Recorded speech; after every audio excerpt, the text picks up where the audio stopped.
Dennis, you're here today? Something must be brewing.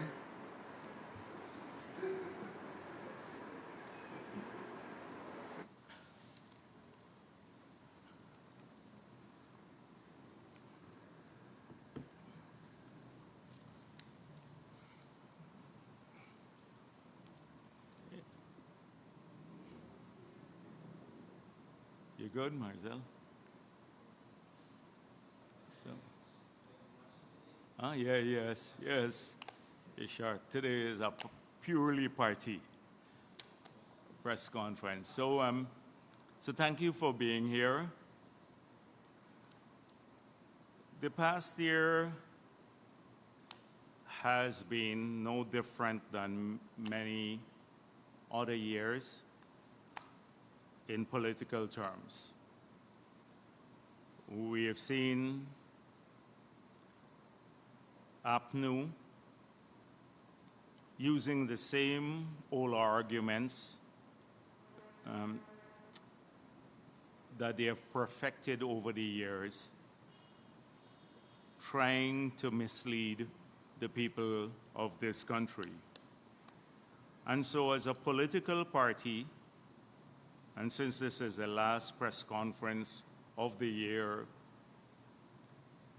as General Secretary of the party, I think it's necessary for me to put a lot of the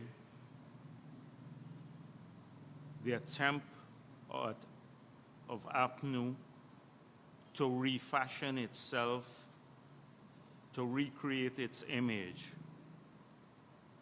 in a manner to mislead people without changing the substance of what they have always believed in and they continue to practice, that we need as a political party to expose this.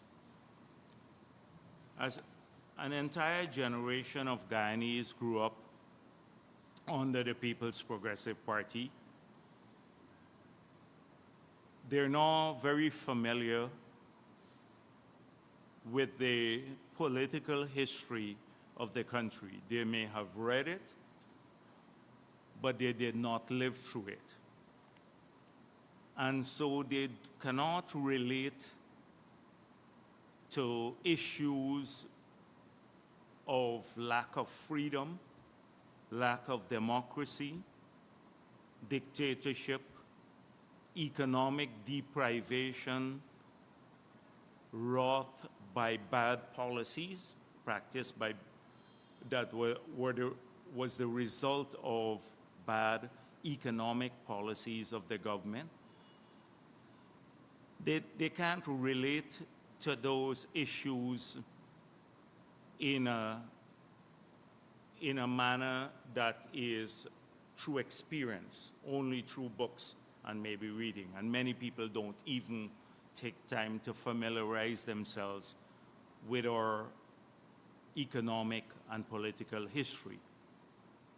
So many times I speak to young people, and they would never believe that at one time in this country you could go to prison from eating bread made from wheat, that the police will come and check your pots if you cook potato or peas, or you had a can of sardines.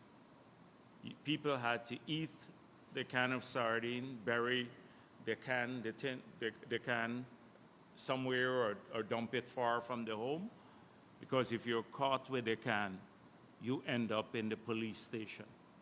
I have a friend whose parents, they had a bakery, and whose parents were dragged off. He was a little child left alone at home because both of his parents were taken by the police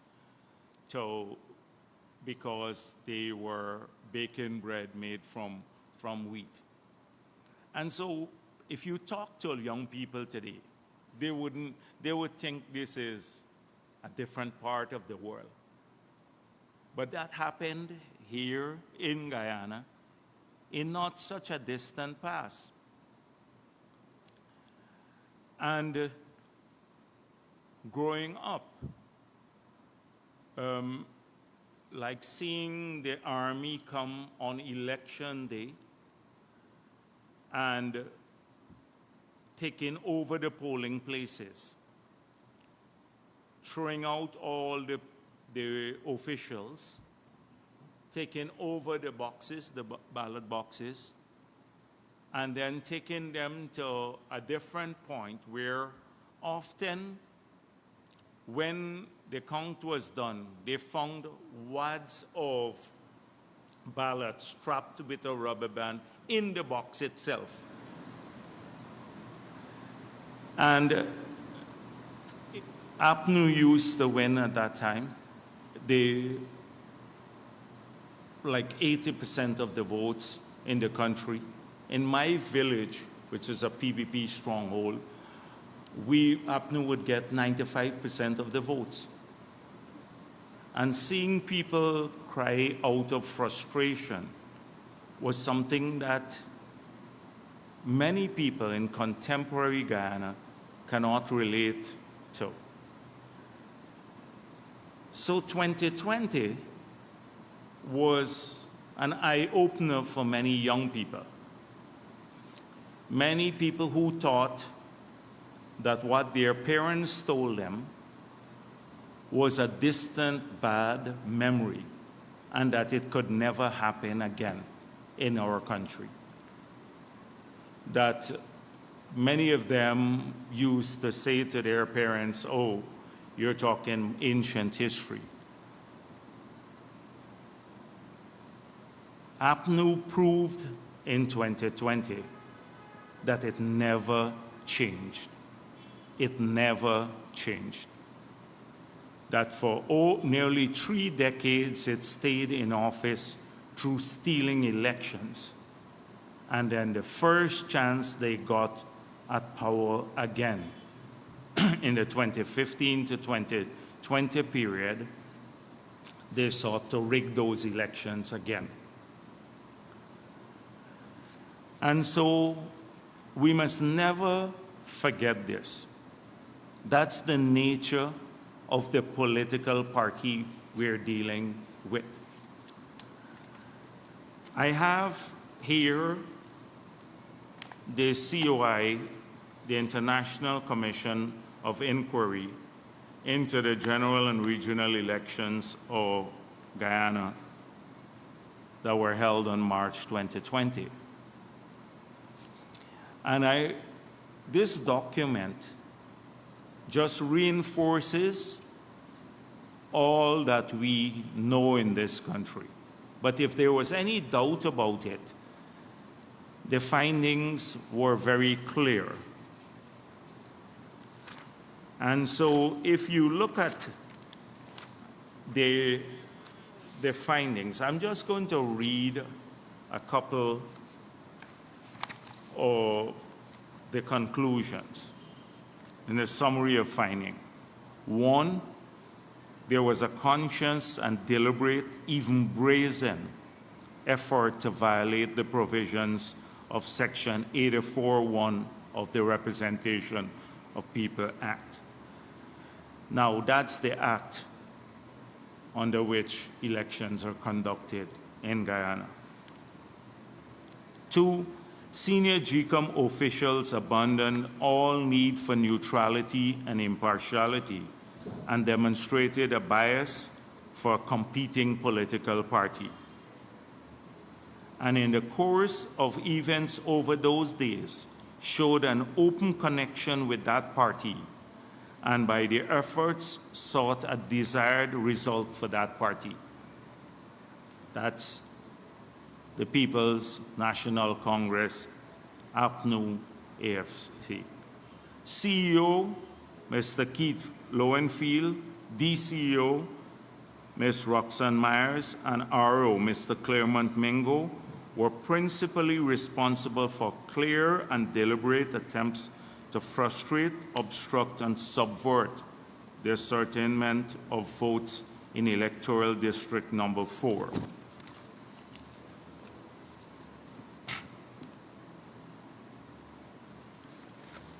Notwithstanding that GCOM had specifically decided that the approved method for ascertaining and tabulation of votes cast for the respective competing political parties was to be by the comparative examination of SOPs.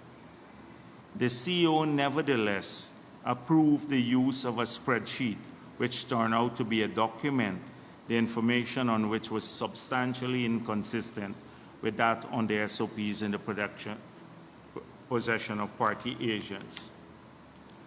There appears to be much collusion and collaboration between senior GCOM officials as to likely amount to conspiracy to make what was undoubtedly a premature and unlawful declaration of falsified results, which showed the APNU AFC party as the winner of electoral district number 4. This was the ultimate goal of the CEO, the DCO, and RO. I can go on. Now, that's documentary evidence of the stealing or the attempt to steal the 2020 elections here in an international COI.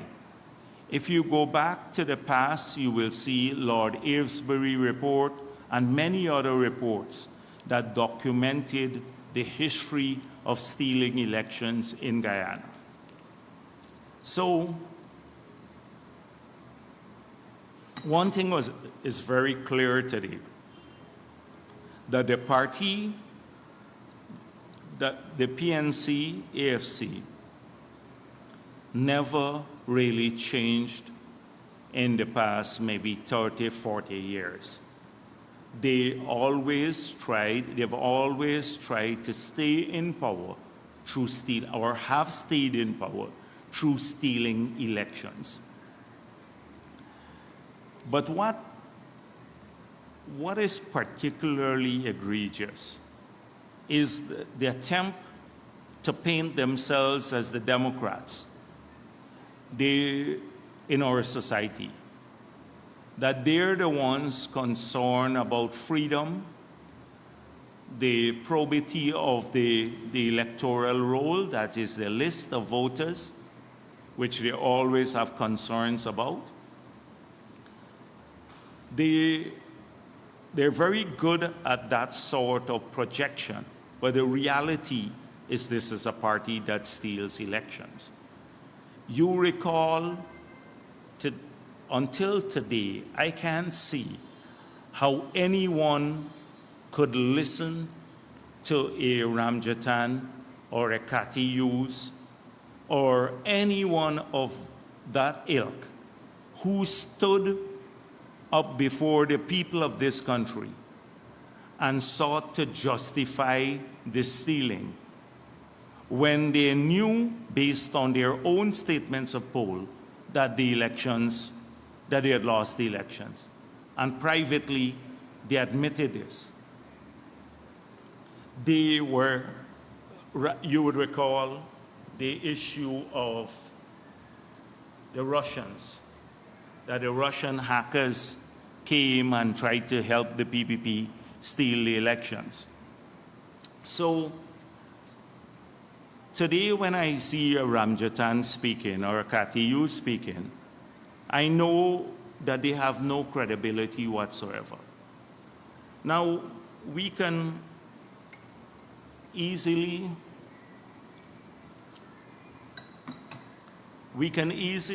say this was history. But in 2023, we also had local government elections.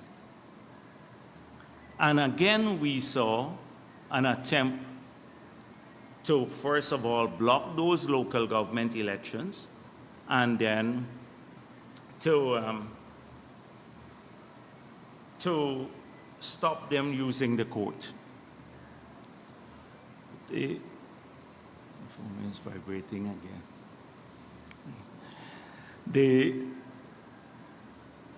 So two cases were filed by Carol Joseph. One was, in fact, by the APNU. One was on the boundaries, and two, the voters list.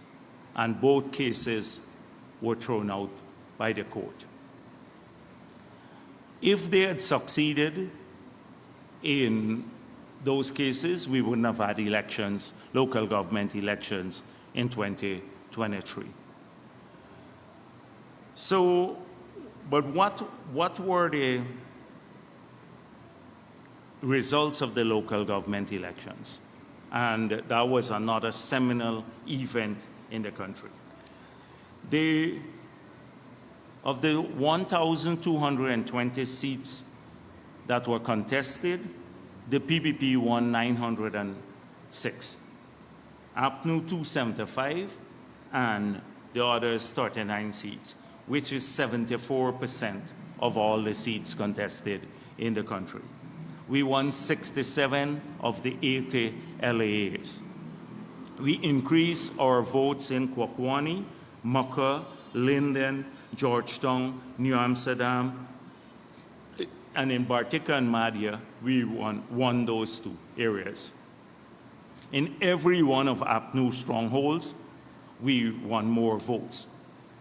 And these were Afro-Guyanese communities, mainly, that the PPP expand its strength in. So one thing today is very clear, that the only political party that has shown progression through free and fair elections, winning support across race in this country, is the People's Progressive Party. In almost all the Amerindian communities where we had elections, local government elections, contested in Letem and Aranaputa in Region 9, we won those outright. They didn't even contest. In Matthews Ridge and Port Kaituma and Maburuma, we increased our support. Almost every, in Madhya also we won there. So almost every Amerindian community, we increased our support. We increased our support in areas where Afro-Guyanese live predominantly, the areas I mentioned. And in the Indo-Guyanese communities, we also did extremely well. APNU did not contest in many of them. So it is today the only political party that can demonstrate through its record and its support that it's the National Party of Guyana. No other political party can do that in this country. And it has done so through its work and through fair means. Didn't rig elections to do that. So that, if you contrast the record of the two parties, we have always fought for freedom in this country. In the dark days of APNU, when we didn't have any democracy in Guyana, many of our people were jailed. Many lost their lives. Walter Rodney, there was another COI, he was from the WPA. He was killed by the APNU government because of fighting for freedom for this country. Father Dark was killed. Many others fought for freedom in this land. And in 2022, without the PPP leading that fight, in every single form, if we didn't stand firmly in this country, of course, supported by a lot of NGOs and the smaller parties and the international community, but led by the People's Progressive Party, today we would have been living in a country that would have been an international pariah, to been like Venezuela possibly, and many people would have been fleeing here, oil or no oil, because that is where APNU was taking us. So as we end 2023, let us never forget that the people who have always sought to take away our freedom has been this political party, and it has remained unchanged. Imagine unapologetic about this history, They've been unapologetic. They filed 2 petitions.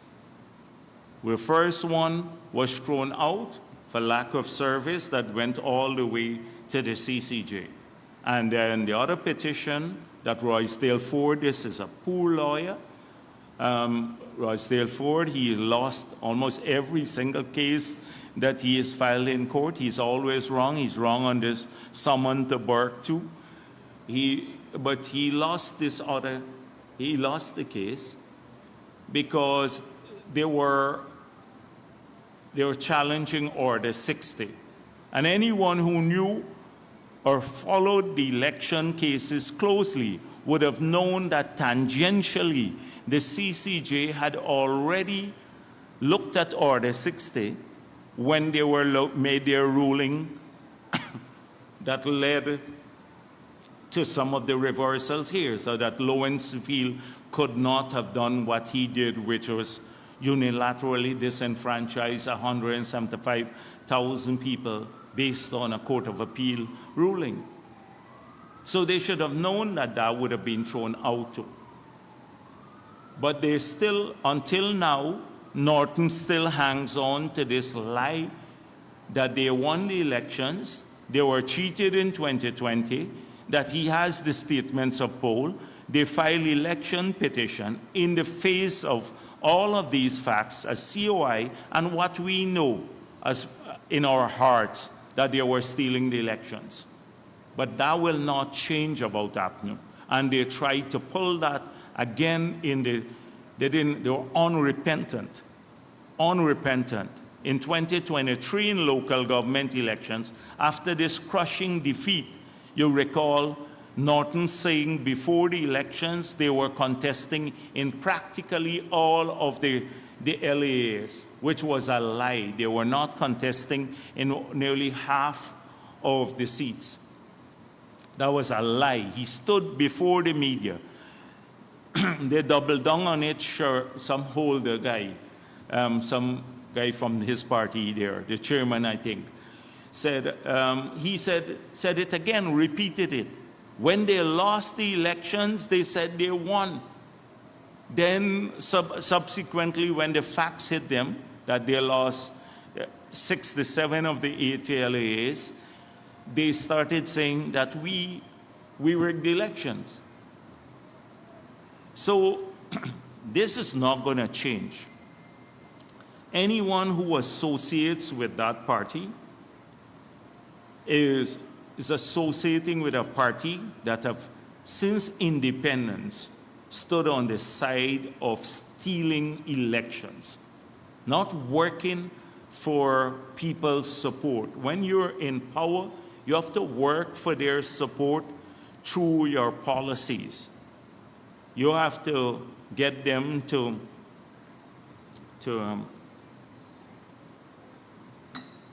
support you because you look after their concerns.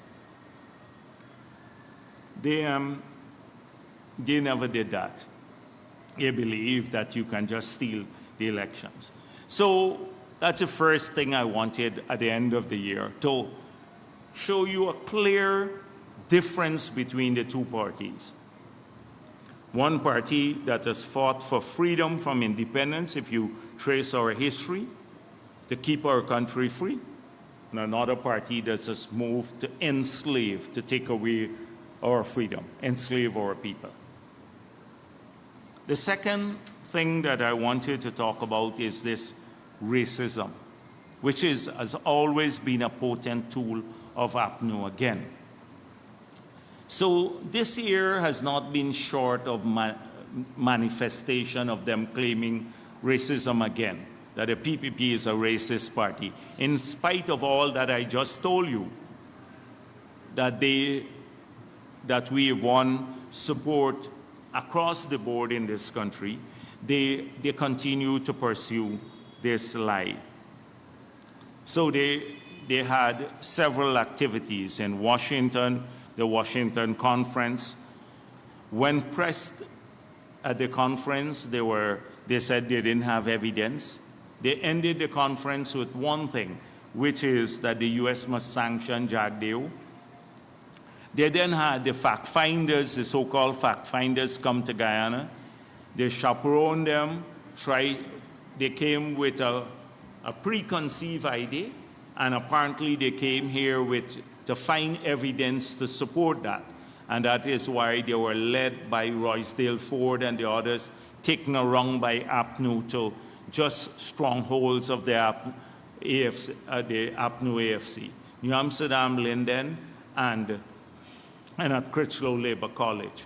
At each of these places, they were confronted with a changed People's Progressive Party, because the people who confronted them about APNU's lies and the lack of credibility in what they were saying were supporters from these communities who were Afro-Guyanese themselves. They became very inconvenient to the fact-finding mission, so they were not given a chance to speak, to demonstrate that the only racist party in Guyana is APNU. And so the fact-finders left the country, and no doubt they will produce a jaundiced report, not reflective of this, what really took place. So today, until now, this party cannot move away from its history of using race to divide our people. And that's another defining characteristic of the People's National Congress. It's an elite-based party, race-based party. It can't cross a threshold. And therefore, today, if you look at the ERC, we don't have a single case filed before the ERC now, which is the constitutional body for discrimination. That is where you could have gone to file cases. If there was such a big set of discrimination in this country, you can use the two mechanisms that are there to address this, the ERC or our courts. And I would urge them to do that, but they are not interested in finding real cases of discrimination where they exist. And I'm not saying they do not exist. I'm saying that it's not institutionalized, because the People's Progressive Party has ensured that we work to make sure that all of our institutions serve all of our people. But there could be cases of individual acts of discrimination. I'm not saying they don't exist. That's where we would all be interested in finding those cases and making sure they don't survive. But APNU is not interested in that. They're interested in propaganda. What are the facts? The facts are that all of our people, since the PPP has got back into office, have more jobs, including Afro-Guyanese, more jobs. All of our people have more access to housing, including Afro-Guyanese. All of our people have more access to scholarships, including Afro-Guyanese. All of our people have seen a growth in disposable income, including Afro-Guyanese. All of our people have seen improvement in social and economic infrastructure, including Afro-Guyanese. Our children, all of them are treated better. They got back their money. Our pensioners, the people living with disabilities, those are the facts. Those are the facts. You contrast our record with that of APNU. Again, in this area, we didn't go to, you didn't see the government start firing people in Linden, which is an APNU stronghold. Contrast with what they did in the Sugar Belt. In fact, we extended 1,550 persons are working on a part-time program in Linden who didn't have not a full-time nor part-time job when the PPP got into office in August of 2020. You're going to have 1,400 people in Linden who will have access to a piece of land and a house under this government. because that's what we're doing there. When you didn't have a single new housing scheme being built in Linden on the APNU. That's the difference. So, again, it is necessary for me to point out, as General Secretary of this party, the differences between the two political parties. One that uses racism as a weapon to get people to support them, and they're not interested in fighting racism wherever it exists. And we must do that. But they're interested in using it as a political tool. But the fact of the matter is that we have seen this. And this all follows like, so therefore, they then have these surrogates, having argued that the PPP steals elections, and then this country the parties are race-based. Then the next thing is that we must find a different model for governance. So guess where that comes from? This is the natural flow. So Gulsaran has resurfaced now, spoken about the elections petition, what APNU did, and then this is his conclusion. Considering that the two major political parties derive their support almost exclusively from the two main ethnic groups in the country, the winner-takes-all policy is not working. Whichever group wins the election, the other group feels left out in the process of managing the affairs of the state as well as nation building. In some cases, it feels discriminated against, especially as regards employment opportunities and the award of government contracts. In the circumstances, an alternative model of democratic governance needs to be put in place. And then it says, both the major political parties have been guilty of engaging in window dressing. So this is a condescending thing too. So the model of governance now comes into question. Not that the premise is wrong, that one party is exclusively race-based and the other party is working. I set this as a goal. In opposition, we said it clearly, the PPP is underrepresented in the Afro-Guyanese communities, and we will work very hard to ensure that that changes. You have seen it changing in the party. You have seen the support grow. Instead of him urging the PNC to move away from their racism, he believes, so he equates the two parties the same, oh, both are the same, and then says, oh, they're engaged in window dressing. There's no window dressing in the PPP. Mark Phillips, as the Prime Minister, has a substantive portfolio, weighty portfolio, and you see him exercising that. 3 or 4 sectors fall under him compared to Nagamutu. We have the Minister of Public Works who controls the largest budget in this country, Ejil. A Minister of Home Affairs who now has a combined ministry, unlike under APNU, where Ramjatan had half of a ministry and Felix had the other half. We have now a Minister of Tourism and Industry who is Afro-Guyanese, a Minister of Labor. I can go on. Substantive portfolio, foreign affairs. These are substantive portfolios. There's not window dressing. You look at it across the country. Substantive, unlike APNU.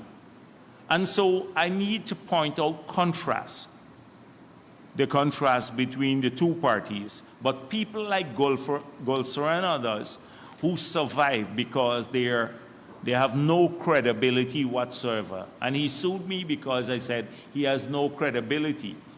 So I'm looking forward to the court case to prove that he has no credibility. I pointed out some of the arguments before, but they survive on this thing like oh, both parties are the same. Both parties are not the same. They're not the same. For all the reasons that I've outlined and further. For example, we have a development plan for the country. APNU has zero plan. We have a vision for this country. You try to listen to their vision for economic vision for the country. We have an oil and gas strategy. Ask them, they're waiting for 2025 to outline theirs. They had one, I don't know what they had in 2016, because let me don't use that word. They messed up everything. So we're not the same. So people like Golsaran and others thrive on this sort of thing. Oh, the two parties are the same. They steal elections, we fight for freedom. 2, they're race-based, we fight to bring our people together. 3, we have a clear plan for the country. They have nothing whatsoever, nothing whatsoever. That's the contrast that we're talking about today, and that's the state of affairs of this country and the political structures of this country. They're disastrous. They have nothing. Look, Sabbok News was trying to be a little bit helpful to say they launched their development strategy, a 3-pager with 5 generic points. I think they wanted to be a little benign, but it's a waste of time. It's like not even the preamble to our development strategy. No clarity on anything. As I said before, you can ask me about any sector here now at this press conference, and I'll be able to tell you what our end point in every one of these sectors would be. If it's mining or forestry or agriculture or health or education, we have an end point, an end goal, and it all fits together in a coherent strategy. And the finances, we manage the finances in a manner consistent with that end point that will see major prosperity for all of our people, but we have to work towards it. So we manage our finances in a manner which sometimes some people don't like because they think we should use it all up now. But if you do that, we're not going to achieve that end point. And so sometimes we have to talk to people about it, because a country doesn't get rich overnight. It gets rich if you work towards it and you have clarity of vision and you manage your finances in a proper manner. And that's what we do. We explain it. The last time I came here, I explained why we cannot every year give all the money we collect in public sector wages increases alone. That there's so many other competing demands and things that are necessary to ensure future prosperity so that we can sustain the public service salaries in the future, whatever happened, notwithstanding the fact that we could lose the output from the oil and gas industry, we could face lower prices, we'd still be able to sustain the higher wages and salaries, because we're making the investments now necessary, the other types of investments. You don't want to be able to sustain it for one day and then later it gets wiped out through inflation. You recall Suriname? One time Suriname had a massive, their public sector wages were very high. And then the exchange rate in Suriname went from the dollar was stronger, the Surinamese guilder was stronger than the Guyanese dollar, and then went to 3,000 guilders to $1 US. What do you think it did for public sector wages? It just wiped it out. Because they had windfalls in the past. They were getting windfalls from the gold sector, from oil and gas, from royalties from other areas. And look what has happened. You just need to look around. So you would not hear us every week at a press conference be convenient blow in the wind, try to latch on to a populist issue. So this issue is popular for the weak, public service wages. Let's go and make an outrageous claim, oh, you should give them 30% or 100%, etc., because it wins you popularity for a week. That's not consistent with achieving a long-term vision. And we do have a long-term vision, and they don't have. So there are differences between their parties. I'll come back to that. We can talk about corruption, and people talk a lot about that. In 2015, before APNU won the elections, they claimed we were stealing hundreds of billions of dollars every year. Actually claimed that, including Gulsaran. Billions, $45 billion per year. You know the figures. They couldn't justify $1 billion. They thought that everybody would be locked up. They said the whole cabinet. In fact, they took everybody from Roger Luncheon, who couldn't even walk, to Soku, arrested him at my office, was using a wheelchair to carry him there, to Soku. Every single person, Sam Hines, the Ramatar, every single member of the cabinet in the past. And they couldn't find anything to make cases. Today, we have had to probably just focus on the big cases. We have a number of specific instances, like Winston Jordan. There are about 5 cases where they transfer lands without collecting money, large sums, tracts of land. Patterson, a number of them. Cathy Hughes, I pointed out, we haven't even gone after her. She had her own company awarding contracts to her own company in her ministry and falsely claiming to the media and everybody else, and they reported this, all the media, including the Starbuck News, that she said she had distanced herself from the company since they came into office in 2015. But she was still in 2019 signing checks on behalf of the company. And we have the documentary evidence. We've had to just move on. For 3 years, unprecedented since the year 2000, we never submitted, ministers didn't submit their income and assets to the Integrity Commission. And guess which 3 years were those?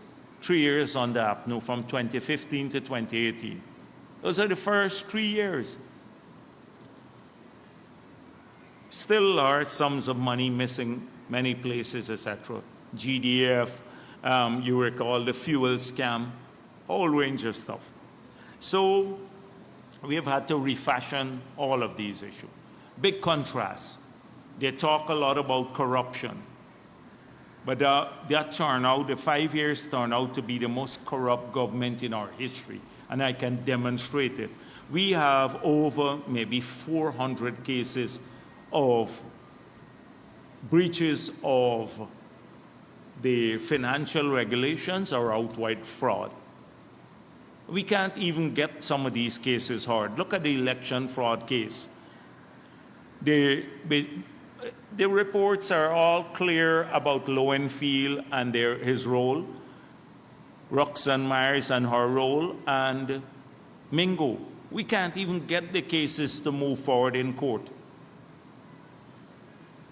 Because somehow and magistrates have this new way of recusing themselves every time you have some of these political cases coming up. They didn't recuse themselves in cases that when the PPP was in office. In fact, you recall what happened to Brassington and Ashney Singh. They were placed in chains and taken to the court. And you know why? For selling the land on which Movie Tongue is for $20 million, when the highest bid price at that time was $16 million. They were taken in court in chains. changed. And every one of the charges, they had like, I don't know, 9 charges. Every one, they were placed on a $2 million bail.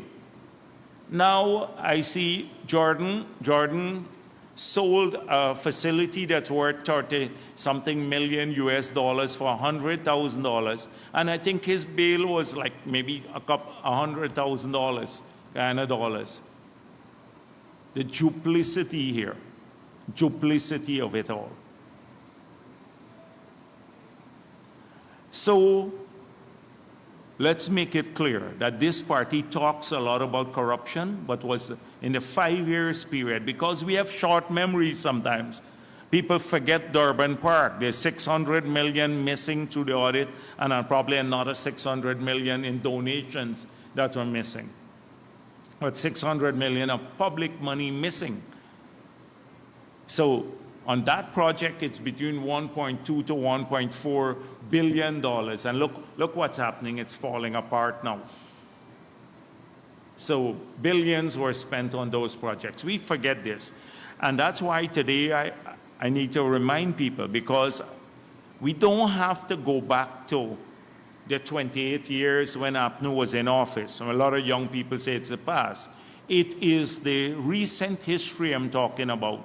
The recent history when they took away almost, when this country was, people who supported them used to come to the office and was just drying up by the day.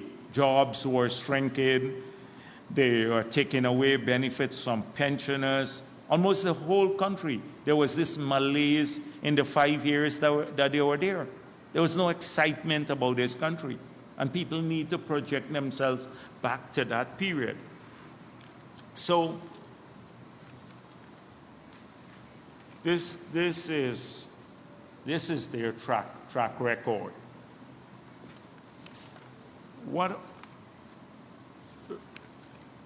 By contrast, this year has seen a major progress under the PPP. So what are some of the things we have achieved?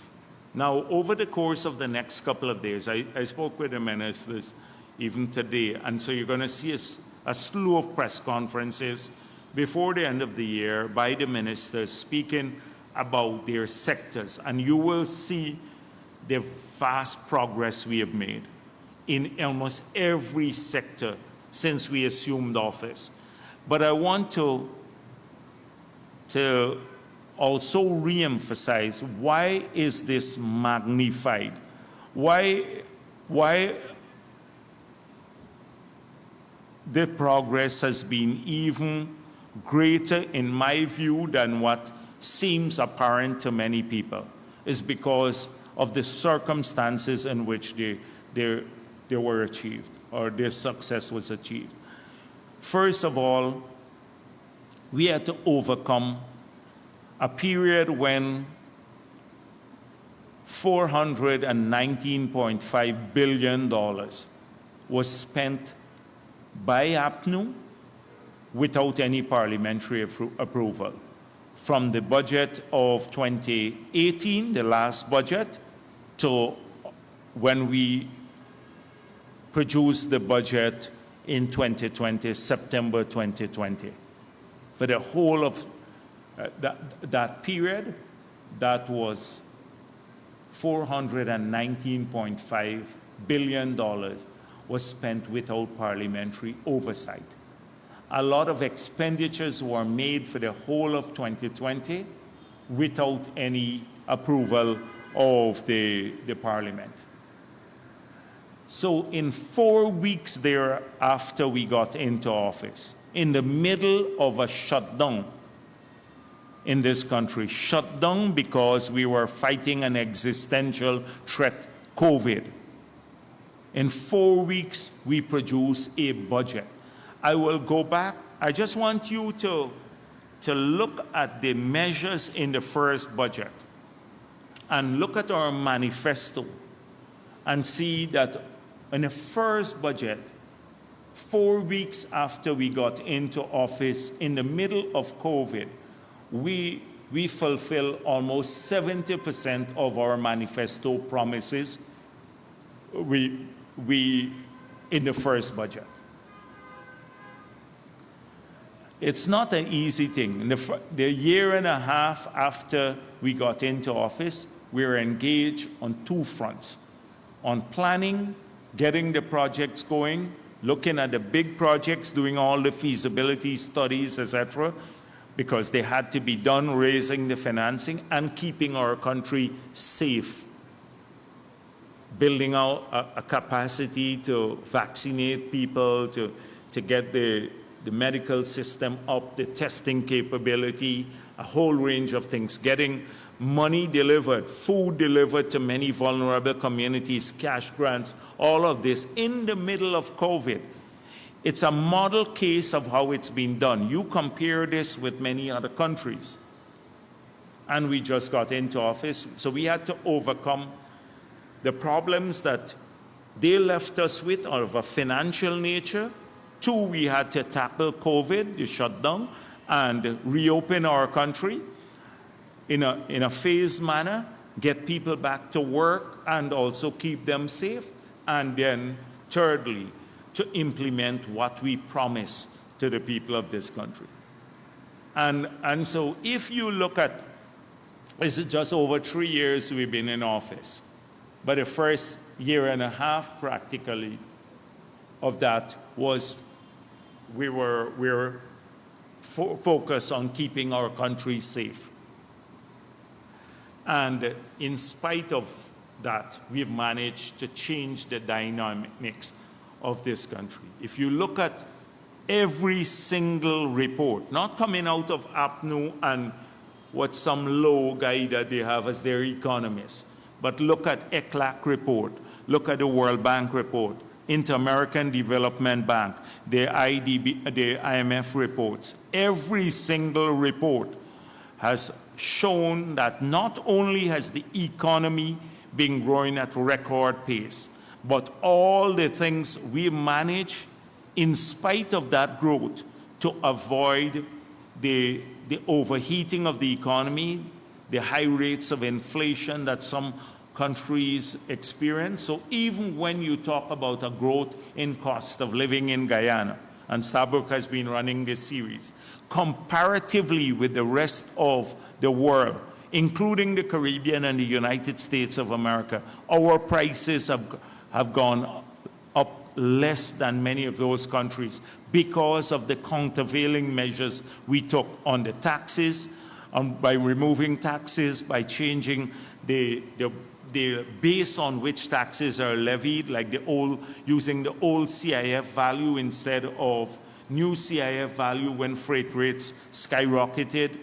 A whole range of those things help to keep the cost of living lower than what the global average, and more so in an economy where you had massive sorts of investment, which tends to impact on prices trending upwards when you have that sort of economic growth or the scale of investments that we have experienced in this country.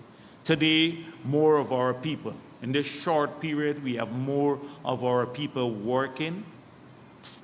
I told you already, we had said 50,000 jobs. More people are working now.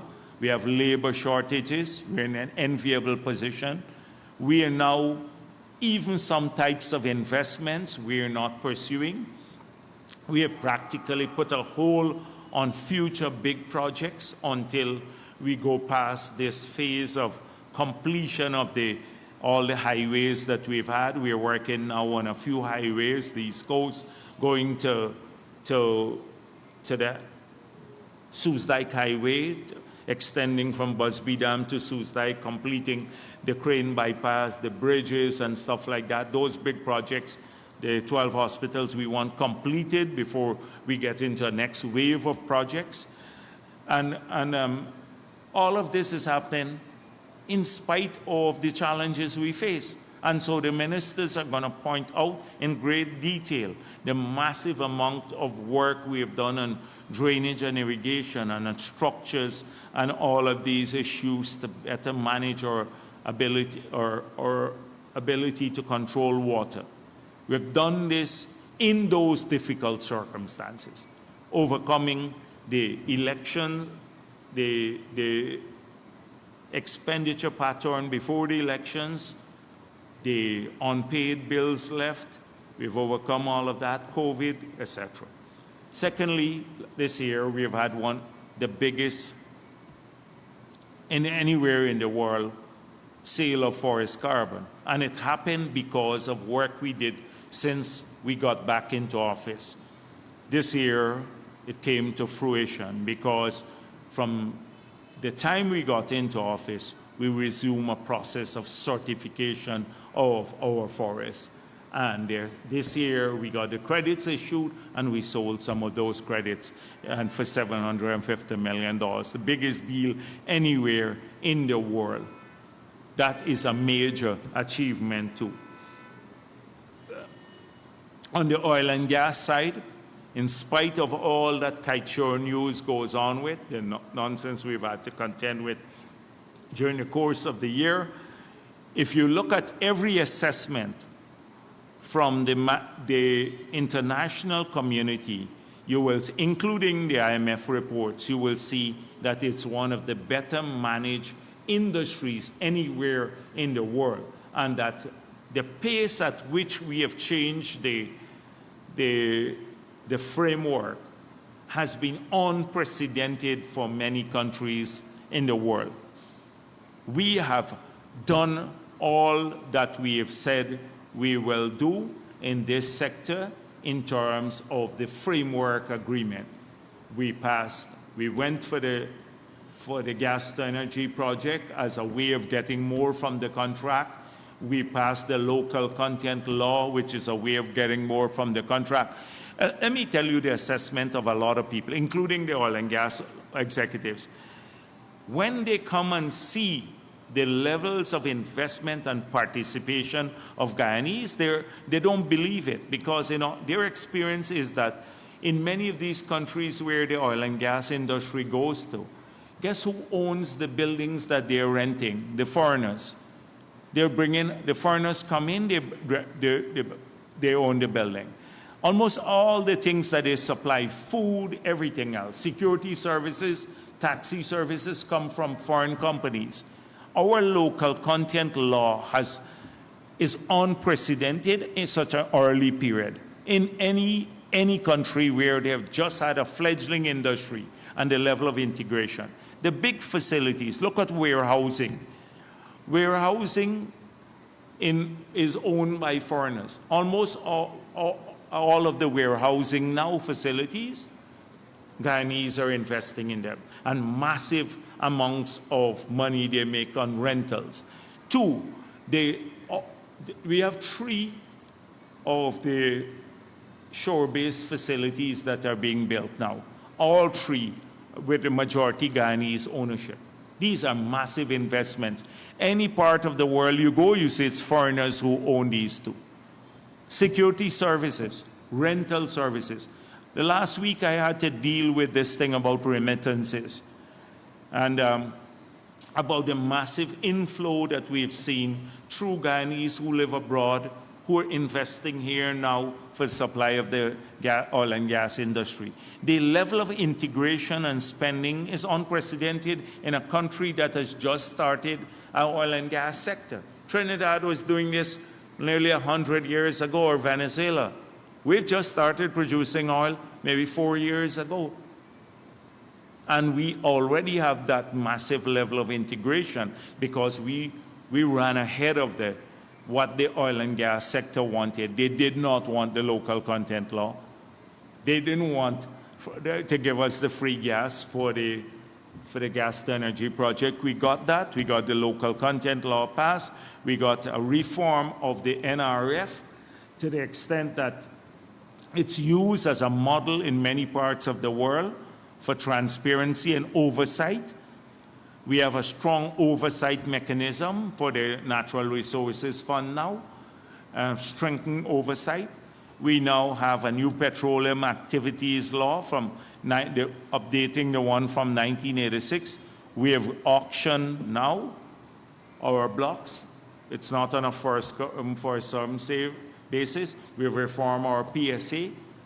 We've dealt with almost the whole industry. So it's model management, in spite of what you hear, Kaichor News, ring fencing all day long, the same nonsense that you hear. It's one of the better managed industries in any part of the world. We have strengthened our environmental permits to a point where we're way ahead of the world in terms of ending flaring, etc. So great progress in that sector too. Not just the low carbon development strategy, which we're leading, but also in managing the oil and gas sector. I can go on to talk about the macro achievements. I don't want to, because what will happen is that the ministers will go into much greater detail sector by sector in the achievements of the year. So first of all, I had to point out that we're a different party than the opposition. We believe in freedom and fighting and free and fair elections. We believe in working for all of our people. We fight racism. We have a plan, economic plan for the country. On those issues, they're on the opposite side. And so how viable are they? Can they ever take office without dealing with these issues? It would be disastrous for our country. I've pointed out about the progress we have made in spite of all of the odds stacked against us. Now, I just want to quickly, and some of the odds are, I can understand they come from APNU, etc. But we are not fighting also APNU. Sometimes when we engage in robust criticism of some of what goes on social media, people think that the party should just allow people to say what they want. Now, we believe in free speech. This party believes in free speech. This party believes in a free media. It believes in a free society. But we will fight people with all of our strength, whichever quarters they come from, who seek to divide our people along ethnic lines and to reverse the progress that we have made, and who tried to take away our freedom. These are non-negotiables for us. We have no apology for fighting these individuals who tried to mislead our nation into doing things or clouding people's judgment so that they make wrong choices. We point out alternatives. So we have, outside of the formal opposition, we have had a lot of those coming from some wild people. Rickford Burke and some of the others fall in this category. They have nothing good. They live abroad. They have nothing good to say about our country. They sow divisions, discord every single day by their comments. They use social media as a weapon against the government, but also against private citizens of our country. They use social media as a means of extorting people. And clearly, this can't be free speech. This can't be protected speech. This cannot be this area of criminality, because it's criminal what they're doing.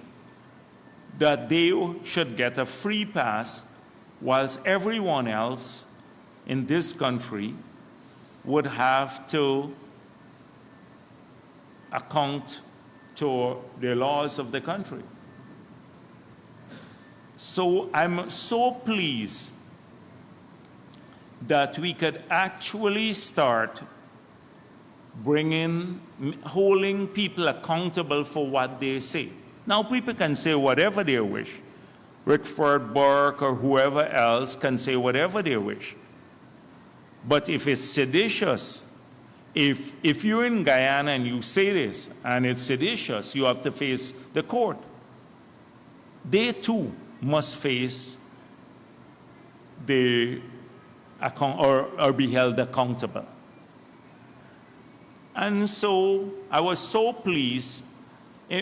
I saw the opposition saying they support Rickford Burke and that the PPP wants to silence its critics. We're not saying he should remain silent. He could speak as much as he wants to. But you must, if it crosses the border of criminality, you have to face the law like anyone else. But what the opposition is doing, they're supporting, one of the charges that Rickford Burke has. And we have credible evidence now. In fact, solid evidence that he was part of the plot to extort a businessman money, and he's charged for that. So APNU wants to prevent a man. APNU supports extortion of businessmen, basically, because they don't want him to face trial for extortion of money from a businessman. Now, I know that this is probably what APNU wants. This is not about free speech alone. This is about extortion. In the United States of America, in any part of the world, you go to jail for long periods. So I saw Roysdale Ford, and he has a proclivity to put his foot in his mouth, apart from losing many, many cases. I don't know what sort of senior counsel this man is. Like he just misses everything, the key points. So I think I want to thank Sanjeev Dattadin for clarifying one issue, a simple issue, where he says, and I'm going to quote from him, that the summons are different than warrants, which seek to arrest or detain someone for him to be produced in court. It was not a warrant that was served on Rickford Burke. It was a summon to attend court. The summon, it goes on, Sanjeev Dattadin's letter said, it is to satisfy the court that the defendant is aware of the proceedings and is given the opportunity to be heard. He could choose not to attend. So Rickford Burke now knows, based on his antics, that there is a court case for his extortion matter on a particular date. Everybody has publicized that now. He knows this. The summon was served on him. He could choose not to attend. He could choose not to come here. But the court now, once the court knows he was served, he was given an opportunity to attend, the trial can proceed. He can't later say, oh, I didn't know about it. I didn't have a chance at fair representation. There's no warrant issue for his arrest. So this Roysdale Ford, a very mediocre lawyer in my view, very mediocre lawyer. Sanjeev Dattadin is not a senior counsel, but I think he should have been the senior counsel in this case. Pointed this minor but major difference. Minor but major difference between the two, a summon and a warrant. So with all his antics now, he knows that he was, he knows there's a court case. He could come to Guyana. Actually, I'm looking forward to him coming to Guyana. to, to defend all he's been saying. And you know, he said a lot on social media about the government and about criminality, etc. So he says it on social media. I think he would have proof of all of these things, could easily present them in court about the racist PPP and the criminality of the PPP, etc. He could produce those in court too whilst he's here. So I hope that the other social media influencers who are operating under the guise that they are not in our jurisdiction and they feel safe abroad, safe from the reach of our law, that they're taking note to. And I hope that anyone that they malign, people who they malign, you sue them now and get somebody to serve, hire somebody abroad, authorize people to serve them the notice or the summon, and you make sure they video it like they did with Rickford Burke, and then you go proceed in court so that the trial could take place. That would be very interesting now. People should be responsible for what they post and what they say. If you're so certain that you have all the facts, then by all means, you don't have to worry about being sued, or you don't have to worry about legal action because you can defend yourself. But it's when they fabricate things about people, destroying people's families, and also trying to extort them using information they may have gleaned from third-party sources, or when they just outright, try to destroy this country or break the laws, they now have to address these matters. So I'm very pleased about that. But APNU now supports Rickford Burke, but what effectively they're supporting is someone not facing an extortion charge. So they're supporting criminality. Now, another group of people that we have had to deal with, and this is more organized and more pernicious. So from last week, I brought out all of these.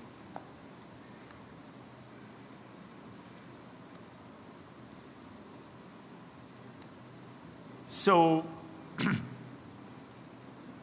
from last week, the Peeping Tom, since I said Peeping Tom is a coward because they're hiding behind being anonymous from that last week. So I seen quite a few stories from Peeping Tom. So Jagdeo is being fallacious and flippant. After the oil is gone, Jagdeo doesn't have a national depletion policy. Jagdeo does not get it. Jagdeo on remittances. Is Jagdeo bubble about to burst? This is all this week. I'm like very popular with this Peeping Tom. So the bubble, Marcel, I'm very popular over there in Kaichor News and Peeping Tom. So Guyana's high forest cover to obtain financing through the sale of forest. If the forest carbon markets collapse, it will bring an ignominious end to the international career of Bharrat Jagdeo. Really? I didn't know I was building an international career on the forest carbon markets. In fact, I just said we've had the biggest deal in the world. If this collapses, my whole international career will disappear. Ignominious end to the international career. Is Jagdeo bubble about to burst. This is the forest caravan. Now, I express concern about it here myself for the reasons any sane person would know what I'm saying. That we have moved ahead in spite of this, in spite of the forest carbon markets not doing well. But this is one. So, the national depletion policy. We've dealt with this depletion policy already. Our depletion policy, let me state it again. It sounds a bit crude in the context of net zero. It is to get as much of the resources out of the ground that oil sold and the money saved for the future are being used to reorient our economy to one that does not rely on fossil fuels in the future. That's our depletion policy. Consistent with that, we are licensing all the new FPSOs at an expeditious pace, but with due regard for safety to ensure that we can do this. We do not want to lose that window of opportunity that is closing on other countries. It's clear as daylight. That's our depletion policy. We are even now trying to accelerate exploration in the other blocks outside of a Starbuck block. We've said that. What could be clearer than that? And we not only said what the depletion policy is, but why we need to do that and what we want to use the resources for. Save, you need to transfer the resources from crude assets, that's crude oil assets, which may not have a price in the future or a place in the market, to financial assets or infrastructural assets or social assets. That is the transformation we are seeing and we are hoping to achieve in this window. It's clear as daylight. So there is it for your depletion policy. We made it clear, 100 times. So enough, please, Jagdeo is being fallacious and flippant. The example I'm using last week, they said I use a wrong example to compare it with a home. All I'm saying that anywhere in the world and every unit of management, whether it's at a business level, a home, a country, or even in heaven. Well, no, heaven has unlimited resources. So, here on earth, you have to manage and live within your means. That's all I'm saying. If you live above your means for too long, or you expend what you don't have, or you expend based on future income which may not be there, you will end up like what happened to Guyana in the past. They did exactly like this, and so by 1990, we were declared uncreditworthy. The debt stock was 9 times that of GDP. We're using 153% of revenue to service debt. This entire generation, all these people now, we lost development opportunities because the PPP government, from the time I went into finance to end the presidency, and even now, we are repaying APNU old debts for that period. That is what I'm saying. So it's not fallacious or flippant. I'm just saying it's sensible. At any unit of management, you have to live within your means. You can't, even in the home, if you want to eat like fancy food, steak from abroad every day and don't fix the step, that's your business. and or the roof, it would get a hole eventually. Or don't buy clothes, walk naked and eat the steak, every day. That's what I'm saying. Walk naked, don't buy any clothes. You have to balance all the spending. So I'm saying and you can't spend on one child, you get trouble in the family. So we have many children in government too, public servants, the farmers, the bauxite workers, the fishermen. We have many children too. You have to spend to ensure that everybody also benefit. You have to fix the roof as well as provide medicine in hospital. I mean, like food or so for people. That's what I'm saying. I did this for Glenn Lal so he could understand it. I was using the home example, hoping he would understand. I was not being flippant and fallacious. And Jagdeo on remittances. Had his feet been planted firmly in local reality and he understood what was happening in Guyana. So a bunch of nonsense again. I'm saying go back to the report, go back to what the report said. The author of the report said that remittances are capital, private capital would be considered private capital flow. Private capital flow comes in for several purposes. One, it's for consumption. Two, it's for investment. Private capital flows, if you look at balance of payment classification, consumption, investment. In our case, you've seen a massive inflow of remittances, increase in for investment purposes, and you see it reflected in other things. The way the Kaichor News article pointed out that, in spite of us producing jobs, people have to eat basically more from getting funds from abroad. They were not eating and linking higher remittances to people getting support for eating. It's not so. This is the same thing. Again, the article. 5 years later, Ghana still to implement IMF advice to collect capital gains tax intake. VP not bothered by companies selling stake. I'm saying, last week I explained that again, that this is a normal thing in business. It is a normal thing. People invest, they sell their shares, etc.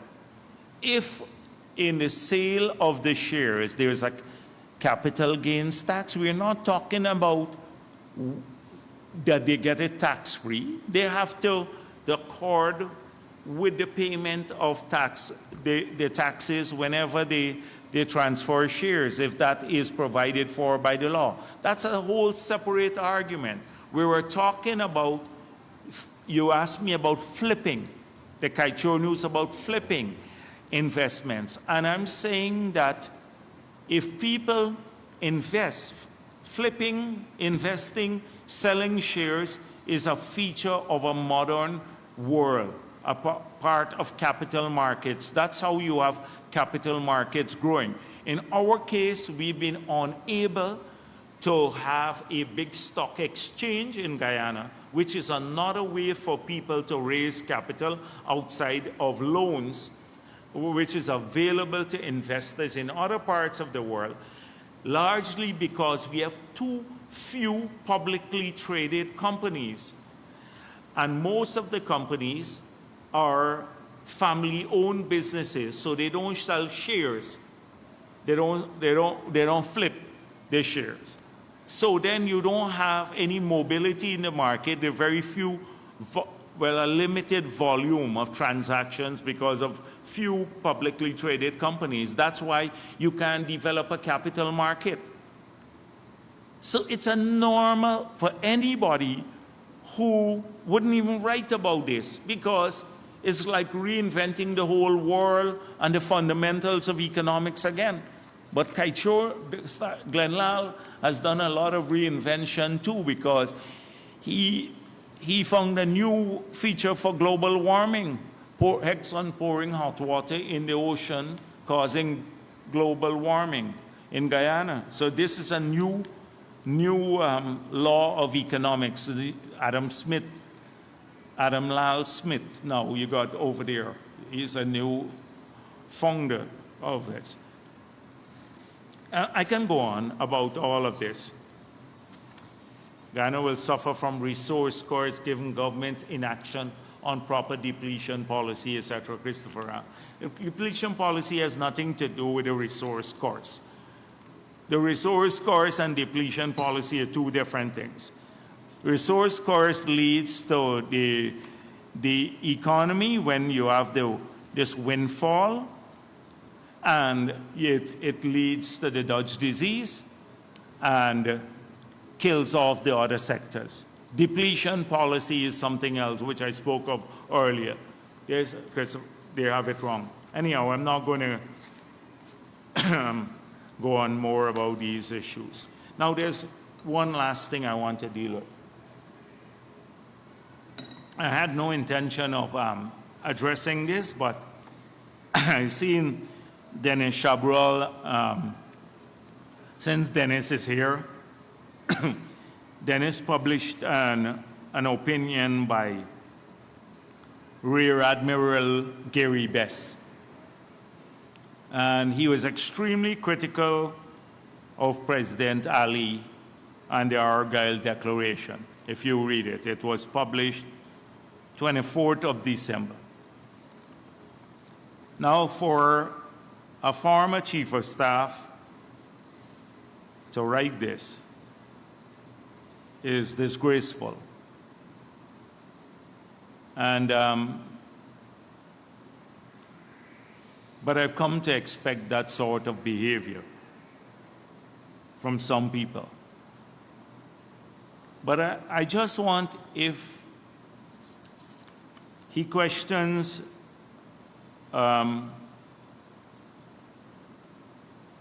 just one paragraph. Put differently, did President Ali, in accordance with Guyana parliamentary approval, to only discuss a border controversy, needed to check back with the citizens of Guyana before committing to a declaration that includes the words territorial dispute? Did he therefore exceed his authority? So he's questioning the Argyle Declaration and whether the president exceeded his authority. Now, I've stayed away from sharing my real views on some of these issues, because at some point in time we may need to do it. But I want you to look at two documents, if you have the opportunity to. Dennis, you should look at the 1963 agreement between the British and Venezuelan foreign ministers, and then a document taken by Chedi Jagan to the cabinet. Well, it was the Council of Ministers on the 25th of February, 1964. And you will see that the gist of it, I'm not going to quote it, but the gist of it was that after Venezuela raised this issue formally at the UN, the British foreign minister met with the Venezuelan foreign minister, and they agreed, also consulted with the British Guyana, the leadership. They agreed without any commitment to have an individual go to examine the records in Venezuela to see whether they found any proof of what the Malay Prevost was saying, that the 1899 award could be nullified based on fraud. Now, a gentleman was sent, and he came back, and he said, I found not a shred of evidence. This is what he said. The main result of my visit to Caracas may therefore be summed up as showing that Dr. Falcon's claim in his United Nations speech that the recent discovery of extraordinarily important historical documents enable us to be acquainted with the history of the arbitral award is not justified. In fact, he took his stand on Malay Pervo's memorandum, which, however, contains only one new factor, which is only the writer's personal opinion that the award was influenced by a Russo-British deal. So far, the Venezuelan authorities have been unable to supply a single shred of evidence to support this opinion, and I feel confident that the references asked for by Sir Douglas Busk will not add any substance to an aged lawyer's flights of fancy, which he was suffering from the immediate aftermaths of the receipt of a high Venezuelan decoration. This was the finding, that this guy was talking nonsense. There's not a shred of evidence they found. And this is what the premier, who was Chedi Jagan, at that time invited the cabinet to do. He said, and I'm not going to read the whole thing, he said, third point of it, to decide what further steps should be taken to prevent any erosion of the stand taken at the United Nations in November 1962 by the United Kingdom government, and to resist Venezuelan maneuvers to secure a reopening of the frontier issue. Chedi Jagan, 1964, February. Resist any attempt because not a shred of evidence was found to reopen the border issue. This is after they sent, the British government with British Guyana sent an individual to check if they could justify it, and they found no evidence whatsoever. Would Gary Best pose the same question to Burnham that he did to President Ali? Under whose authority he signed the Geneva Agreement? That is the question he should ask. Whether he consulted with the people of our country too. The 1899 award is sacred. They couldn't find a single shred of evidence. Venezuela latches on to this Geneva Agreement, but the Geneva Agreement itself doesn't say that we recognize their contention.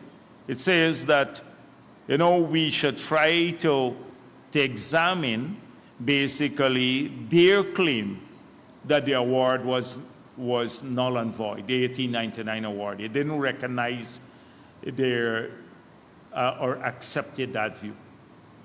But here you had a cabinet decision in 1964 saying should not do it anymore.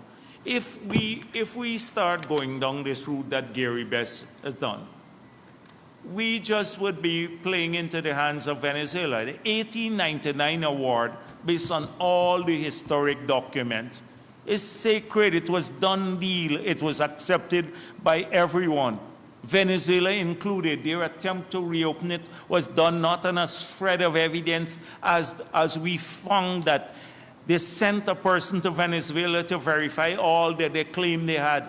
The man said, no, not a shred of evidence. And this is only based on this man's flight of fancy. That's it. So Gary Best is now questioning all of that. And the issue about border controversy and stuff like that, we are clear about that, the word controversy. We keep using it. But the courts have already said in about 9 or 10 cases, even on the provisional relief that we sought, the same court that we are making, we're going to have a final resolution of this matter. that Venezuela doesn't want to go to refers to the issue as a dispute. So, I don't know if Gary Best read the provisional measures or the court ruling on the provisional measures that we sought. So trying to make, even as this day, the 24th, on Christmas Eve day, trying to address this matter in that manner. And when the country has basically, even the formal opposition has dealt with it, but trying to make it look, as though President Ali sold us out. It's just nonsense, pure nonsense. Thank you. Yes, sure. Good afternoon, Trina Williams. Trina Williams, Guyana Chronicle. Guyana will be taking its seat on the United Nations Security Council next week. What are some key issues that the country intends to highlight at this level? And since we're on the topic of important... Could you save those questions to Minister Todd when he has his press briefing? I don't want to... The ministers have to... Minister Todd can deal with the Security Council issues when his ministry does his end-of-year press conference. Today, I wanted more to focus on the political issues and give the ministers a chance so they can speak at length about their own sectors and portfolio. That is what I'm hoping, because for weeks now I've been pushing them to speak about their own portfolios. So I'll urge you to address Minister Todd, and he will tell you about the Security Council too. But it's a great thing for us. We're very pleased about being on the Security Council.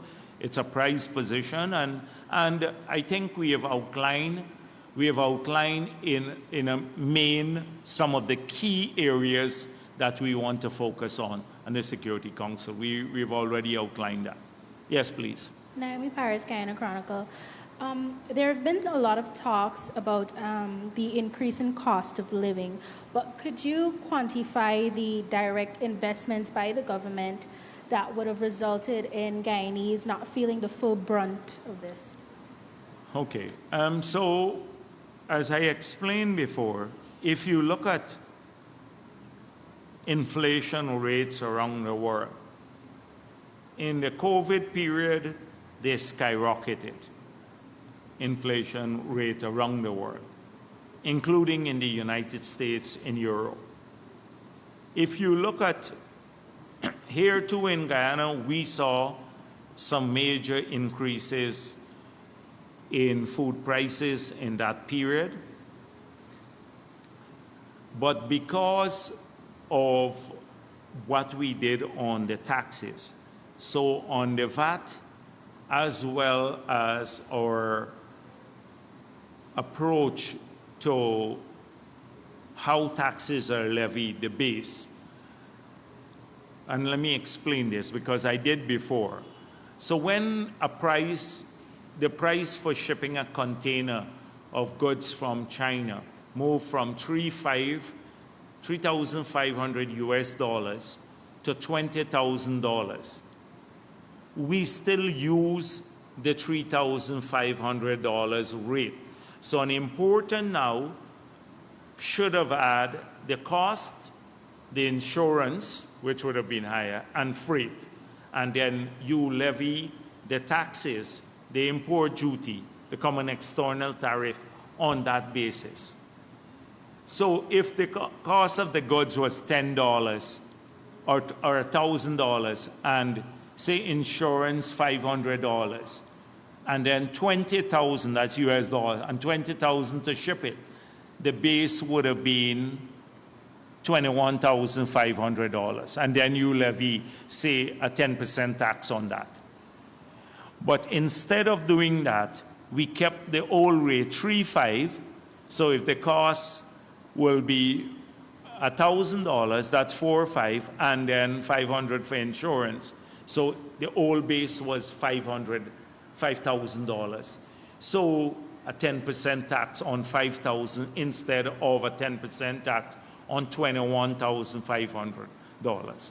So that abated a lot of the increases that came about because of the cost of freight. People, that went unrecognized. Billions of dollars were waived because of this. Billions of dollars we lost because of this. Secondly, we removed the tax on fuel. The fuel prices skyrocketed. There was a 50% excise tax on fuel. We brought it down to 0. That is, again, billions of dollars, because fuel feeds into transport, it feeds into cost of production, and many other areas of life. So, even mining and economic activities. So we did that. Then we had removed the VAT on electricity and water, etc., and data. We then also we started subsidizing electricity and water. When the prices went up for fuel, the cost to GPL and GWI also skyrocketed. But instead of getting a higher price for electricity or water, we kept the price constant. That cost, we absorbed all of these costs in the treasury. Unlike, say, Suriname, which increased its electricity prices by, I think, a few 100%. Trinidad increased their electricity prices, etc. These were countries that had long had subsidized electricity. We kept our prices constant. So for the farmers, we gave them fertilizer. Now what happened is that some of them got free fertilizer, so $1 billion of fertilizer, when fertilizer prices skyrocketed globally, because fertilizer is derived from oil products, crude oil.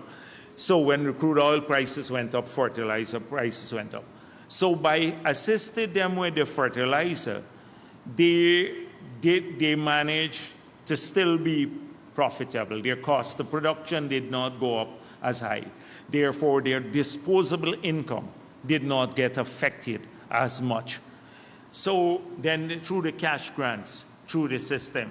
So there were, I don't want to list all the measures. Maybe Ashni can do that, about all the measures that we took, which many other countries did not do. And that is why we helped to abate the cost. When the price of sand and stone went up, so stone prices skyrocketed, there was a shortage, $15,000, it was about $10,000 per ton of crushed run and stone. And now, the prices skyrocketed and there was a shortage. In the first year, we licensed about 9 new quarries. About 6 of those, this is a success story. 6 new quarries are either operating or started operating. The prices now have come down back to about $10,000 per ton of stone. So sand prices, when the prices skyrocketed, we said, we open up some government sand pits. We're going to do more of that. So that the prices were just jumping all the time. We're trying to get the prices to come down. In Berbice, it's a big problem. A ton of sand in Berbice is like over $4,000. So if you're buying a 30-ton, maybe truckload of sand, or 30, I think it's cubic, 30 cubic of sand in Berbice, not ton, cubic of sand. If you are buying that now, you pay $120,000 because their capacity to move large volumes is limited and the landing point. So we are now looking at licensing some more people with sand pits and getting bigger barges, incentivizing people to do bigger barges to land at different points on the coast in Berbice, not through the Kanji Creek, which has a limited draft. That will reduce the price. So we are working all the time at this. But we said, if this is the case, how do we help poor people now? How do we help them so they can continue building? That is why our building program, we announced 3 initiatives for low income. First of all, we're building low income houses ourselves and then giving it to people so they don't have to, they can mitigate the risks of having to do that. Secondly, we announced another policy that if you have a private piece of land anywhere in the country, the government can build on your land and then you go to the bank and you get the loan. That's a second policy. And the third one was the free cement and steel for the foundation for low-income housing. So that is to help to mitigate the cost to poor people. So if your prices went up a bit, but because you get free now cement and steel for the foundation, it helps to bring it back to even. So that's how we cushioned some of the cost of living increases or the increase in prices. Because why did these prices go up? Because of big demand. Everybody is constructing, which is in a good position to be because we generate a lot of jobs. The demand for sand and stone and everything else skyrocketed. So because of the nature of our government, we could have easily left it on our own. We made sure we were taking care of people, that they were not left behind, people who are now moving to build at that level. Every policy, almost every policy that we put in place, we're thinking through the consequences of these policies. We have reduced the cost of the rental of land, the cost for D&I services, a whole range of stuff to give more room to people on the ground. So those are just a few of the measures that we instituted. They run into billions of dollars. People don't see them visibly. When you, for example, the 50% reduction in tax in fuel, people don't count that because it's not an item in the budget, like how we set aside $5 billion directly for cost of living increases. You don't see that. It's not an item in the budget.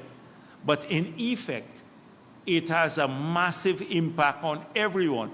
In everyone who uses the road, everyone who buys fuel, everyone who drives a car, it has an impact on them. And that's how we've managed in this country. Yes, please, Dennis. Sir, in news coming to an end not so long ago, the Venezuelan president is asking that Guyana abandons the presence of the HMS Trident in Guyanese waters, and he's seeing this as a breach in the spirit of the agreement of Argyle, dealing with dialogue, diplomacy, and peace. And he's also ordered the activation of a joint defensive action of the Bolivarian National Armed Forces off the coast of the Essequibo. What is your reaction to this latest development? And would the government be asking the naval vessel not to come into the waters? The president has been in touch with Prime Minister Gonzalez on this matter. He's made it clear that we support the Argyle Declaration in letter and spirit, that nothing that we did in the past or we will do in the future is to harm or will affect Venezuela and the territory of Venezuela. that these measures, a lot of these measures were long planned, and they are routine, and they are part of our building a defensive capability. Nothing that we do or we have done has threatened Venezuela. We don't plan on invading Venezuela. President Maduro knows this, and he needs not have any worry about that. That assurance was given to him in St. Vincent and the Grenadines, and we have done so before St. Vincent and the Grenadines, and we'll continue to do so. Now, we don't have any plan to take offensive action against Venezuela.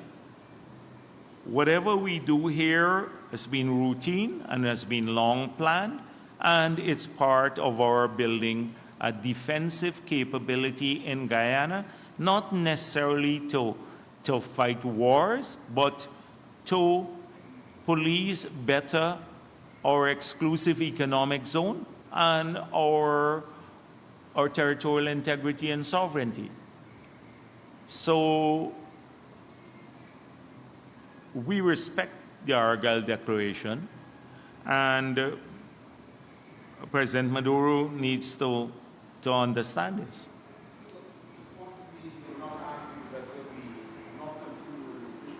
No, the president has not asked that, asked the British vessel to move away from what was a planned activity and we see as routine, and which has no offensive intent against Venezuela.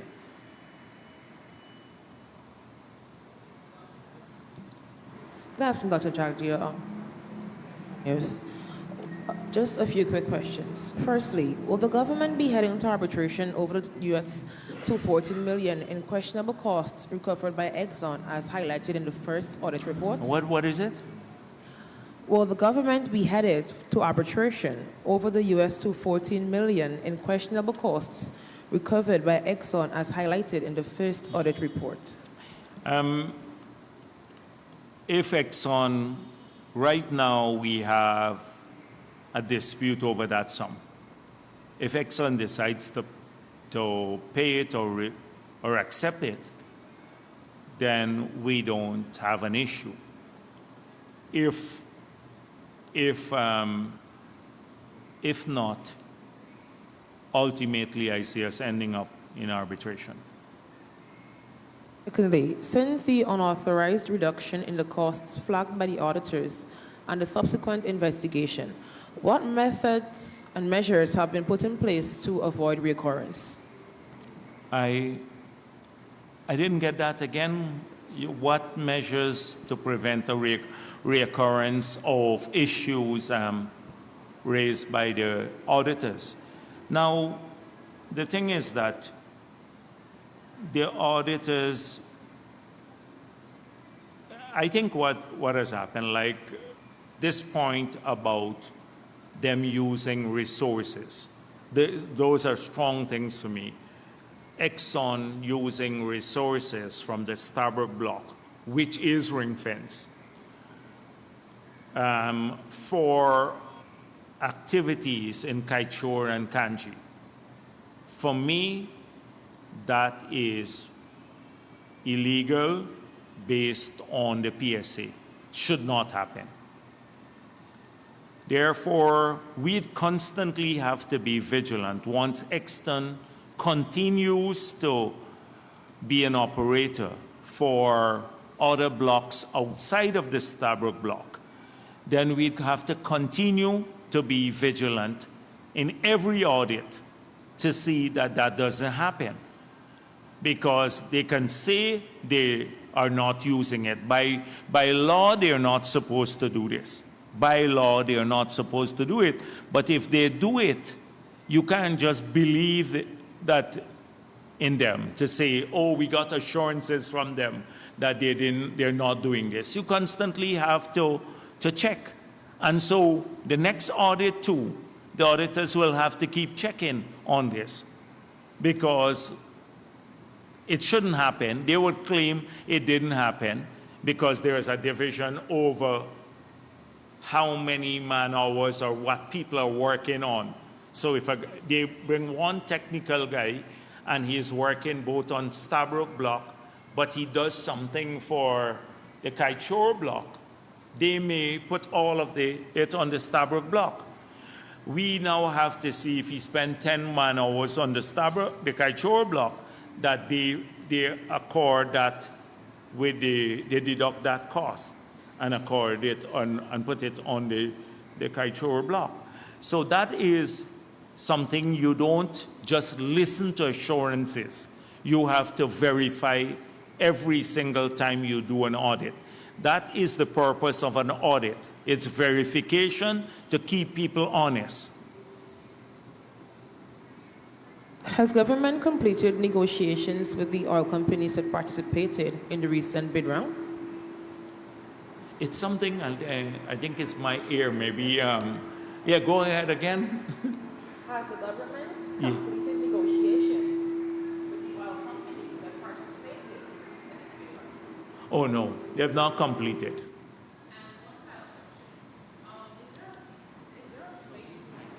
Is there a fixed price payment to Guyana for its crude oil, or is it based on the daily world pricing? If so, can you say what price is in US dollars do we pay per barrel? Yeah, because this moves all the time. So it is a price based on an average of a few days. Okay? Yeah, and it's benchmarked. So anybody can check it. Dr. Jagdeo, Antonio Yes, Day. Brent. Yeah. Dr. Jagdeo, good afternoon. Antonio Day from Stabroek News. I just have a question. I know that you would have said that the Minister of Natural Resources is expected to have his press conference, but I just wanted to know update on the Amila Falls Hydro Project. Any headway with that? Oh, I think we're still we may have received the proposals. When was it supposed to close? I haven't tracked that recently. We went out for expressions of interest. So what's the closing date for the expression of interest? What's the closing date? I think it's supposed to be around October or November, if I'm correct. Check it there. Check it and I remember. give me a feel. If that's the case, then I'm not sure that we have reached the closing date for the expression of interest. Huh? December 29. Okay, so we haven't reached that date as yet. You see, you should have done that. Okay. Yeah. Secondly, in relation, going back to COP29, of course, you would have raised concerns about being disappointed in the outcome of not addressing adaptation and whatnot. But I wanted to know, could you say offhand if the government has made any progress in terms of us moving from carbon fuel to green fuel? From Carbon fuels to green fuels. Okay. So we have an energy mix that we have outlined already as part of our national development strategy. And the energy mix focuses on gas as a major transitional fuel, but as base load, hydropower, solar, and some wind to a lesser extent.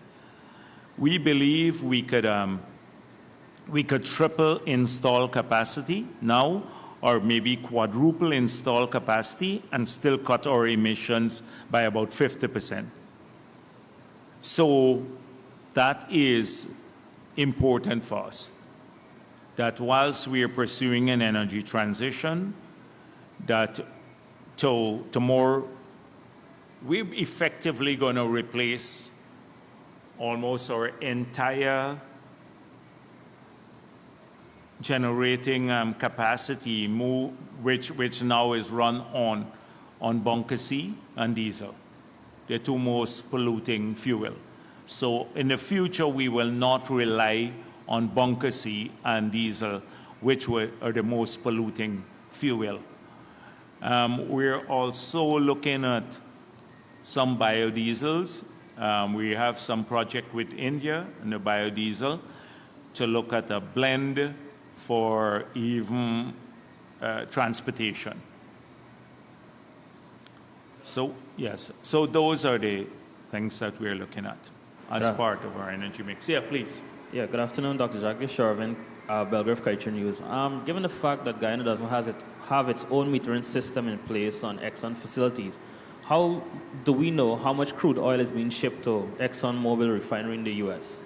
So, so first of all, this is something that we have. We do have people on the ship who are monitoring this. We do have people there on the ship who are monitoring it. I made it clear to you that we'd probably have to use more technology in the future to track a real-time progress on production, etc. But these are easily reconcilable figures, and our auditors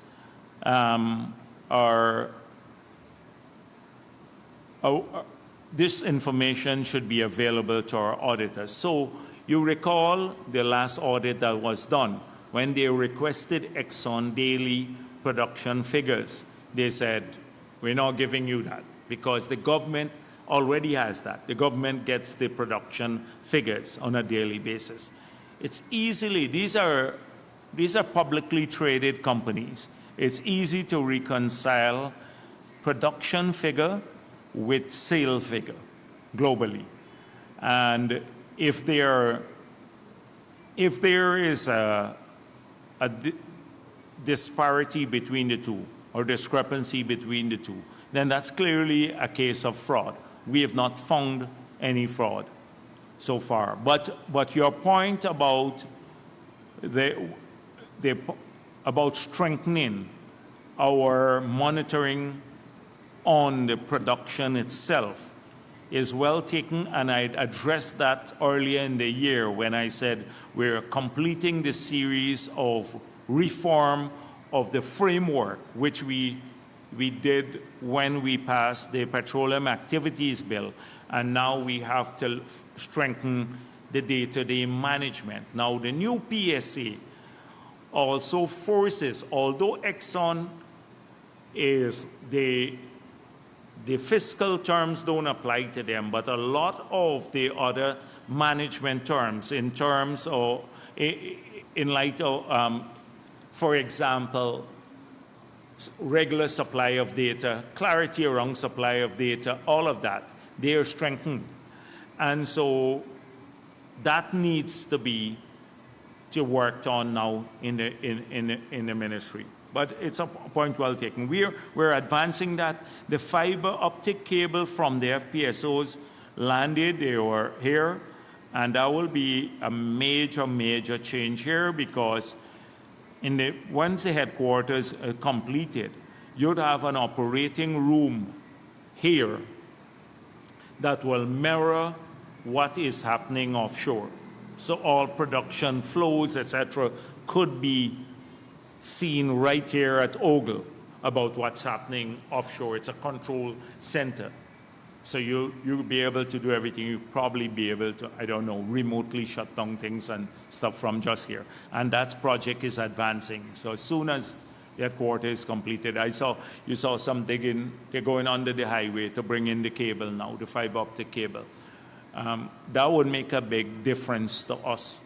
Right now, we're in discussion with a couple of people, but most likely you'll have to go to tender for a system using satellite technology because we don't have that cable as yet. But later we can probably use the same cable to do the things that you're saying. The headquarters you're speaking about is ExxonMobil headquarters, right? Yes, yes. But is there any plan, like, by the government to have its own yes, thing we apart? have that's why I was saying we're hoping to get a connection with the cable. We can have our own way of doing it, but we have to monitor what's going on in there too, both places. Control center. We have people on the FPSOs, the standards people are there. We have to keep those there on the FPSO. We have to be in their control center, and we have to have our own control center. Or not control center, but monitoring station. Dr. Jagdeo, the opposition has criticized the government for bending certain legal requirements and provisions of the contract with ExxonMobil for Exxon's benefits. Like, for example, who in the opposition said this, and who in the opposition? Well, normally when they have their press conference. No, but who said that? Who? Well, the guys, what's his name, Mr. Lowe? Who, Well, Lowe, what did Lowe say? Well, the opposition, I'm going to say in general, the opposition. No. I want to know what Lowe said. Tell said- me a person so I can know All right, if good. it's authorized or not. Lowe may be Norton saying, as far as I know, Norton is the leader of the opposition. You sure Norton agrees with that? Well, I am not part of the APNO. I just. Oh, yeah, know but that- did you ask Norton, sir, do you agree with what Mr. Lowe said? Lowe could be a maverick. He was a sour man, yeah. Okay, one of my colleagues just texted me and said that Dr. Adams said this too. So you have a direct line. Who is it that texts you all the time? I see they text you all from the Kaichor News. Is it Glenn Lal? It can't be Glenn Lal, not the text. I think he'd have a hard time using text. So who you have in there who sends you these messages? You have them monitored? So, yeah, just like we have to is the real whole time monitoring Kaichor for News Exxon. monitoring these press conferences? Of course. All right, I'm flattered. Go ahead. Right, Good. go ahead. The question is that the government has bended. This is what the opposition is claiming, Mr. Vincent. Right. No. Go ahead. It says go ahead. that it shows that the government has believes that this shows disregard for the country's rule of law. And some of the examples they made was like the challenge for the parent company guarantee and the no feasibility for study for the gas project. What is your response to that? Far from the truth. If anybody was complicit with Exxon, it was the APNO when they signed the agreement. I made it clear. You yourself have been putting out about that. What's a Clyde and Company report? You published the Clyde and Company report. Did you show Lowe that and say, how come you all did this overnight? Exxon drafted the cabinet memo for you. Did you ask him that? When you talk about complicity, that's complicity. That's your first question. Let's move on. Okay. Yes, yeah. You previously said that Exxon would have to return the money. This is You're going back with the same thing, man. I just dealt with the complicity. Oh. This man talking nonsense here when he said you're complicit. Okay. No, this one's separate. This is in relation to the $240 million that were flagged by the auditors. You said that if Exxon would have to return the money to the cost bank, that was not recoverable and no further action will be taken. You've said this is a previous press conference. What? That no further action will be taken? Yeah, you had said before. No. You misrepresenting what I said. Your criminal action is different than financial liability. That's two different things. That's what Kaichor don't think. We have a dispute over the money. It has to end up, if you can't settle it, it goes to arbitration. There is no give on that. That's provided for by the contract. But if you have a dispute over the classification, because we are saying they classified it in a manner that's not consistent with the PSA, whether it rises to the level of criminality is another matter, but not that they're not liable financially for it. So that's the nuances, man. You all got to get these nuances right. Okay. Not that we're not taking any action there. All right. Well, that I was just my, answered that question. My final question. Okay, all right. That would be your final question. Yes. Go ahead. Dr. Jagdeo, you've been very critical of the opposition over the years. Has the PPP, has your party and yourself done any introspection on the PPP's performance and plan to make changes for the new year? Since everything in life has changes and most of the time it adds up you know, at the end of the year and people plan what new and different they're going to do for the new year? Yeah. Well, the thing is that it's not like we make plan to lose weight, go to the salon and stuff like that. You know, people do those things at year end. Get a nice hairstyle. In our case, we have outlined through our manifesto and our plans what we want to achieve. So it is remaining consistent with that. It's the people who drift in the wind, who latch on to any issue that they think popular, that you have to be worried about. So one day it's Rick Ford Bork, another day it is the 6.5%, another day it is saying we are complicit with Exxon. It is those people who drift in the wind. We're not a party that drifts in the wind. Of course, given the level of public works, we have to ensure we get greater efficiency, value for money. We have to make sure that some people deliver on their work on time, the contractors. Those are all operational things that we have to improve on. You have to constantly improve on your operation. Fighting the corruption. We got cases where the president was telling me in a portfolio review, he found out that you had cases where people, the contractors said they go to a public works and half of the project has been done or done by another agency, those kinds of things. Because we have thousands of these roads being built and etc. You would have the constant need to operationally improve your efficiency. The ministries, the PSs, get things done on time, make people payment. People work, sometimes they don't get their payment. On Christmas Eve, I think it was Christmas Eve, I can't remember the day, State House, what day I did a walkabout. And so I'm there at State House, and I got a call from Linden, I got a text. 700 of the part-time workers didn't receive their pay. So I saw the REO down here, and I said, go back home and get the people paid tonight. Imagine we're approaching Christmas, that was almost Christmas Eve, and people not receiving their pay. All kinds of excuses, oh, this region, tons of excuses we get often. Now, that was 700 odd people who would have had not get their money for Christmas. This sort of thing needs to be improved all the time in government. Government is not perfect. You got to constantly push people to do often what they do. I've seen contractors who finish their work waiting for payment. The people have a loan. They can't get their money paid on time. Some engineer doesn't go on time to assess their work.